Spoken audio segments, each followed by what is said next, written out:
How's it going, folks? Indiana John here, and in this video I'm going to be making a big batch of pivot needles, which have been out of stock for quite a while.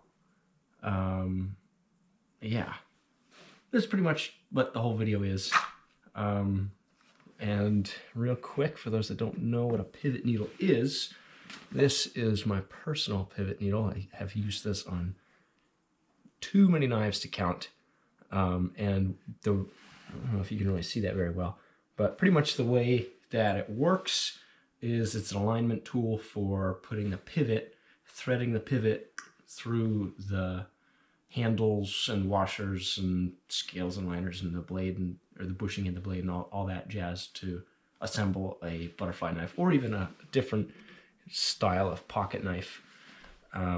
If you've never taken apart a pocket, if you have ever taken apart a pocket knife and tried to put it back together, you can understand the frustration. It's not impossible, and you can definitely get the hang of it and get to the point where you can do it pretty quickly. But just using a pivot needle makes it way quicker and easier. So that's my little infomercial on that. Yeah, let's jump right into it. Also, two more things. One, today is Tuesday before Thanksgiving, and if I'm able to, it's in the evening Tuesday, it's almost 7 o'clock. If I'm able to get all of these done tonight, and if I'm able to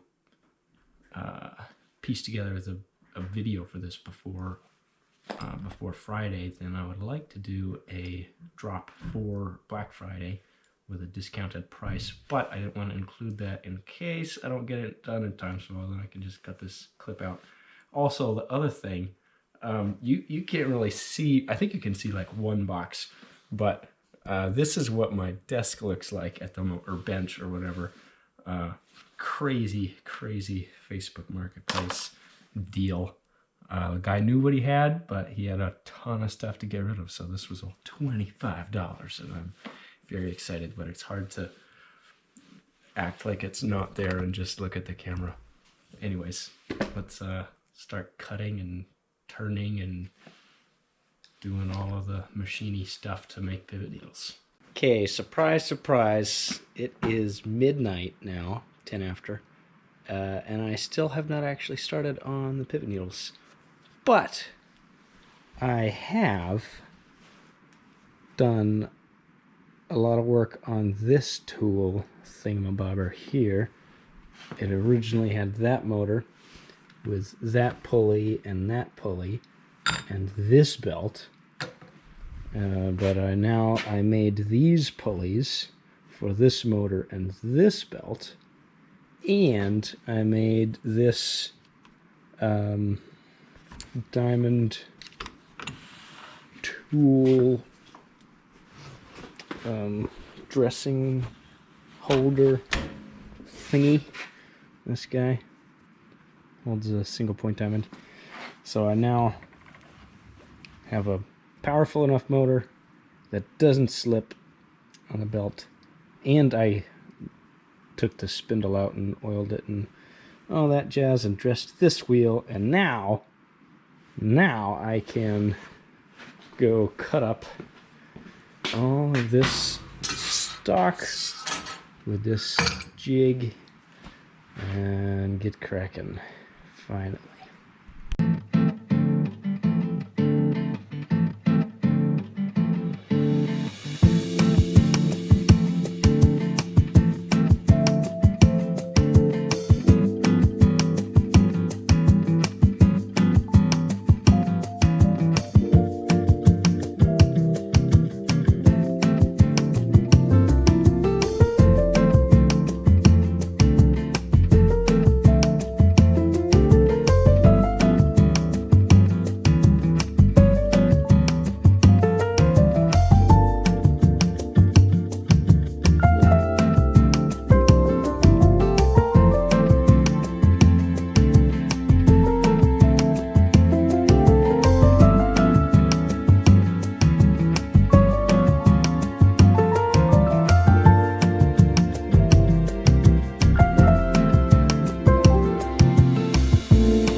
that these are done, this is not all the blanks that I made, but that's all the needles I'm going to make today.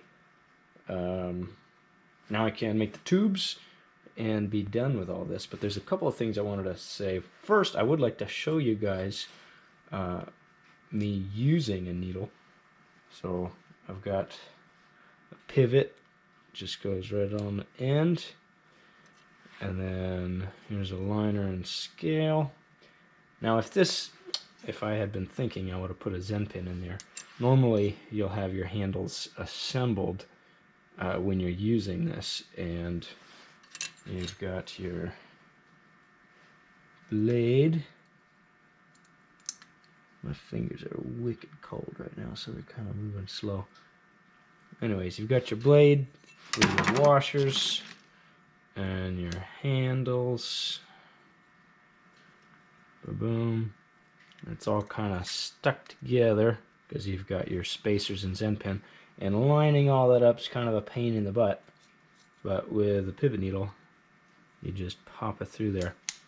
Ba-boom. And then it just comes out the other side. Just like that. So that's kind of how you use it. And then lastly, I will show you guys the way that I make the tubes. You get this acrylic 3/8 OD 1/4 inch ID tube weight master, and I use these cutters are for cutting PEX, and I tapped and threaded a hole. I drilled and tapped a threaded hole. Put some threaded rod in there with a little thingamabob as a fence, and I use just regular little end caps. Drop a needle in there, put the cap on, bada bing, bada boom, Bob is your uncle. So that's things I wanted to show you guys. And then something I wanted to mention is this video hasn't really been a tutorial. It's more of just like a showing you guys my process. And if you would like to make a pivot needle for yourself, that's totally fine. If you want to make them as gifts for other knife enthusiasts that you know, that's also totally fine. But I would ask that you don't produce batches of these and sell them. This is kind of a big money maker for me, and it helps me pay my bills, and it's something that I thought of and put a lot of work into developing the tool. It seems like such a simple little solution, but like to get here it took a long time. I had a lot of different versions and processes, and so yeah, a lot went into it that you wouldn't know about just from looking at the finished final version. And then another thing is this is a pretty cool tool that you guys saw, but you didn't really get to look at. Normally, battery drills have a keyless Jacobs chuck, which has 3 jaws in there. But I found one of those little variable things that you run into when doing stuff is the 3 jaws in a Jacobs chuck. When you clamp on something that's not hardened, and I don't harden these, it makes 3 indentations, which also in turn makes the 3 not squished parts expand, and then it made the needles not fit through bushings, and so that was a pain in the butt. And then I was like, oh, I could thread the chuck off of an old drill and put a collet adapter, and so this grabs things really nicely. What I did for a while was I put a collet adapter in a Jacobs chuck, but then you've got the length of your chuck and the length of your collet adapter, and then the thing out here, and it was super eccentric. So that was another one of those variables, things that I needed to work through. And then I also tried I made a bunch of needles this way, where I put a piece of paracord around the part of the needle that I grabbed in the chuck, so that would kind of help disperse and prevent it from like scratching. And so that, I did that for a while. And then with the tubes, even I used paracord. I'd melt one side, put the needle in, tie a knot on the other side. The first few batches were like that, and then I used little end mill holder tubes, but those were kind of flimsy and they were sort of expensive for how crappy they were, and so I ended up getting this stuff and going this route. And then I used 3/16 diameter steel, 01 tool steel, but it turns out that the tolerancing of the holes in some production knives are not that great, and 3/16 diameter pivot needles were getting stuck in 3/16 diameter holes. There needs to be a tolerance somewhere, and some people have 3/16 diameter hardware with holes that are a little bit bigger on the knife, and then some people had, like Benchmade, has 3/16 diameter holes with slightly undersized hardware for that clearance, and so that caused issues. So then I had to get special, slightly smaller than 3/16 stock, and then I did threaded ones, and then I did non-threaded ones, and it's been a very long